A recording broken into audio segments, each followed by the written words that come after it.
This is Democracy Now!, democracynow.org, the War and Peace Report. As we turn to the award-winning Indian author Arundhati Roy facing possible arrest in India on sedition charges after recent comments she made about Kashmir.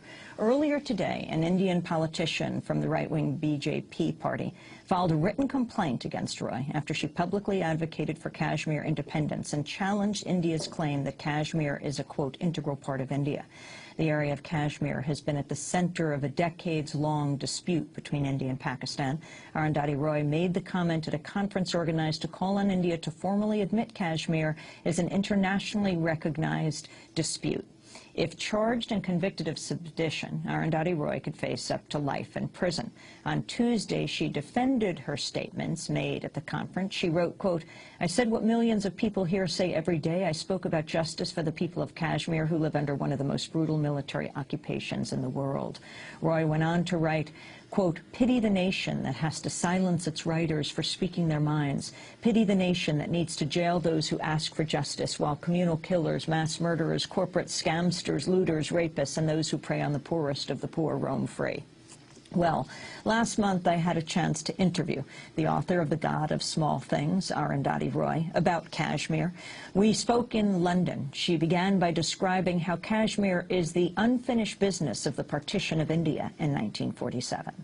Since the 1990s, which is when, at the same time that the war in Afghanistan, the jihad, America won its jihad in Afghanistan, and India realigned itself and became what it is now, sort of completely aligned with the U.S. and the whole problem in Kashmir, the militant armed struggle for independence. I mean, there was always a struggle for independence. It's not independence. It's not ever been really a part of India, which is why it's ridiculous for the Indian government to keep saying it's an integral part of India. But that armed struggle claimed the lives of 68,000 people, because India today has 500,000 troops manning that little valley. It's the highest, most militarized zone in the world. India has done everything wrong there. Apart from a military occupation, it has completely rigged elections. It has changed that valley into a little sort of puddle, a little pool of spies and informers and intelligence networks and torture chambers. And today, it's come to a stage where people have just had enough.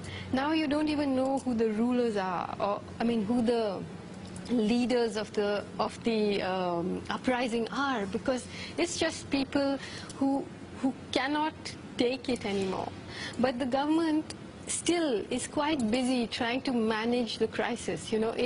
There's all sorts of shady things going on, claiming mobs are setting buildings on fire, when it does look very much as though the intelligence agencies are doing that themselves in order to, once again paint this uprising in a different light.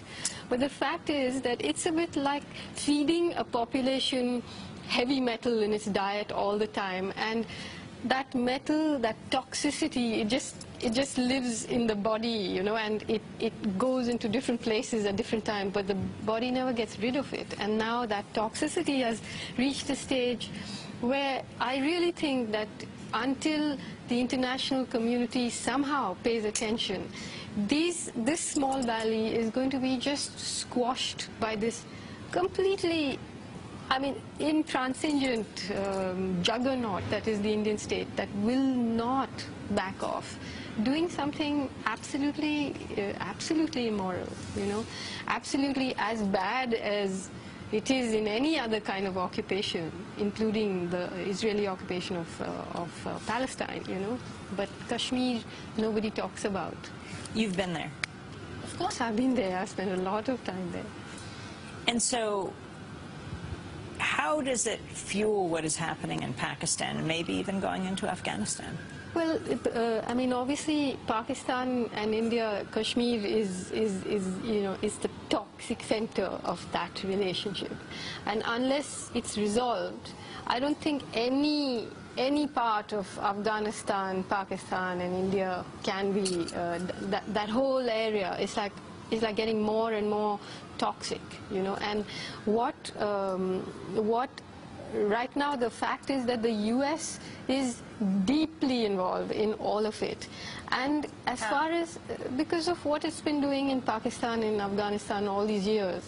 But right now in India, I mean, the Congress government can't resolve Kashmir on its own because the right-wing BJP is there to stymie it at any point of time, you know.